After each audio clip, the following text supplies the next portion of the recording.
that is just, it was just un-American to me. It's just like, you're subverting democracy. You're killing the whole thing, and you're doing it with deep state money. What's going on, you guys? Today we have Kyle Kulinski slamming Joe Rogan. Joe Rogan is out here shilling for Donald Trump. It is so disgusting. Let's watch. The sniper that killed the shooter. Oh, I don't know. Because I know there was some controversy. Well, they think there might have been a second shooter as well. Oh, that's wild. Yeah. The whole thing's insane because they've managed to cover it up. I mean, it would have been Lee Harvey Oswald 2.0 if Trump had died that day. Have you noticed we're 2 minutes and 8 seconds into, like, why'd you interview Trump? Why do you support Trump? Not a single policy has been mentioned. Not a single one. So now, homie's awfully quiet now that Trump just kicked 17 million people off their Medicaid, ripped healthcare away from poor people, disabled people. He's awfully quiet now that 3 million people lost their SNAP, their food stamps. Awfully quiet given that the class war was just waged on the bottom 90%, where the wealthy get another tax cut, the wealthy get another subsidy, and the bottom 90% get screwed over yet again. So all this talk about Trump, why you supported Trump, and nothing about policy, and this guy's fucking ruining the country, opening up alligator Auschwitz, sending people to a concentration camp in El Salvador, and you got nothing to say but, oh, bro, the Democrats and the lawfare, bro. Trump's team has got, the Department of Justice, the Federal Bureau of Investigation, Department of Homeland Security. You got to think that they're... You would hope. I hope. But, I mean, hey, we're only in April, right? Yeah. So he's only been in office for a few months. There's a lot of stuff. He's closing in on the first 100 days. So that was kind of the shift. You're sitting back watching this. Yeah. And you're like, I can't let this just... Well, it's also, there's no real conversations with him where you're just treating him like a human being. Like everything, he's being grilled, and then everything's taken out of context. And I'm seeing them being taken out of context on the campaign trail. And like, it was just gross. So what Rogan is saying here is, I didn't like how the media was mean to Trump. I feel like they took him out of context. It was gross. No, Joe, the thing that's gross is that the motherfucker told over 30,000 lies in his first term alone. That's the gross thing. What's actually gross is the interview you did with him, where you let him lie to your fucking audience over and over. He literally said to Joe Rogan's face, I never said lock her up about Hillary Clinton. I never said it. The audience would say it, and I'd go, whoa, whoa, whoa. He lied right to Joe Rogan's face, and Joe Rogan sat there like, right, bro, right. Like, are you kidding me? He said, Rogan says to him, go ahead and make the case as to why you think you won the 2020 election, and I'll step back and let you talk because nobody else let you do that.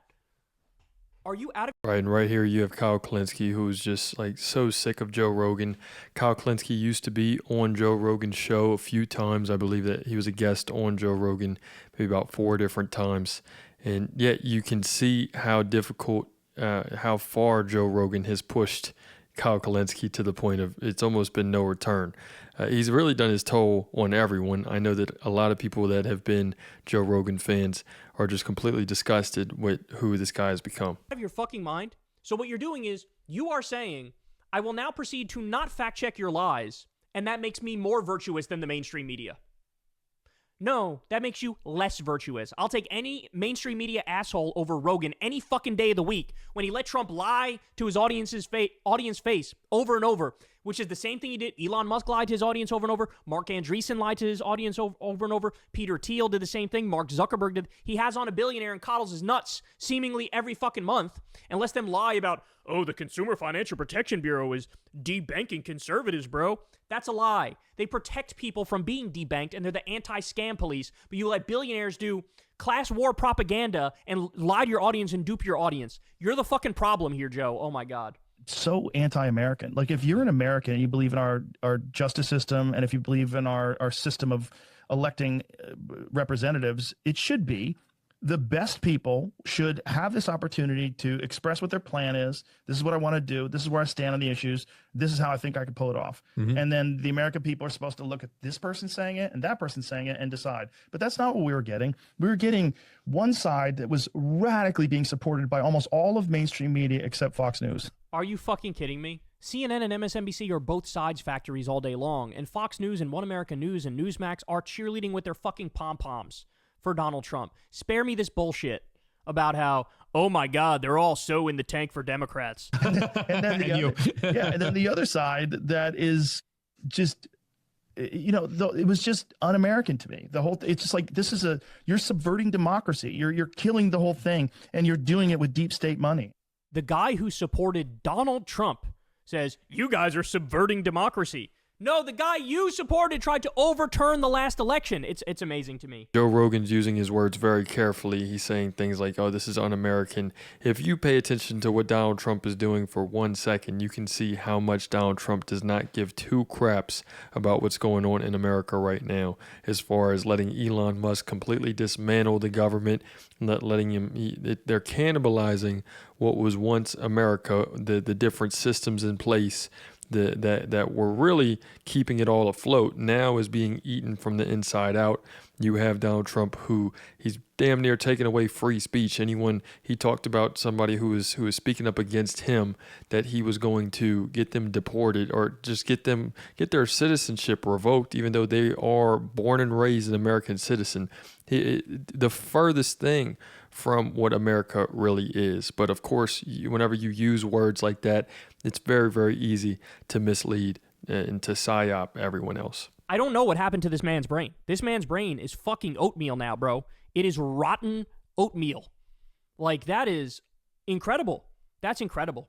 So this was clearly this, I don't know if this was just released or just made its way to social media, but this came out in April, and this is... It's a little peek into the mindset of this guy and what he thinks. And it literally is like contrarian brainworms, right? Online contrarian brainworms. Like, I'm against the mainstream. And so they charged Trump 91 crimes, so now I like Trump. It's like, it literally is that dumb. And here we are now, and he's still doing the shit. Now he's trying to tiptoe out of the room of being pure MAGA. Now he's trying to tiptoe back to just being an enlightened centrist, right? So every now and then he'll do some tepid criticism of Trump's policies, but he'll never flat out come out there and rip Trump a new asshole. Never. Even on this Epstein file shit, he's like, oh yeah, basically like saying they're lying about it or implying that they're lying about it. But who, Joe? Care to go deeper on that? Care to explain why they are lying about it? They, by the way, is Trump, and he's lying about it because he's in the fucking Epstein files and he probably had Epstein killed, right? But no, they would never go that far. So anyway. And it's times like these that people are just grateful for, that the audience is starting to understand what's going on here. We're all starting to see that, like, this is whether we're going for, especially if people that were starting to lose faith in the Democratic Party. So then they decided to go and follow Joe Rogan, follow everyone who started to, Jimmy Dore, who wanted to support Trump.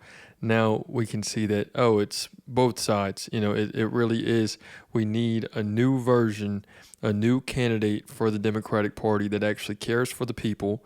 Maybe, someone who really is going to put themselves not first. I mean, obviously they have to take care of themselves, but you'll be willing to take less money, right? So that they can look out and just put themselves on the line for the people.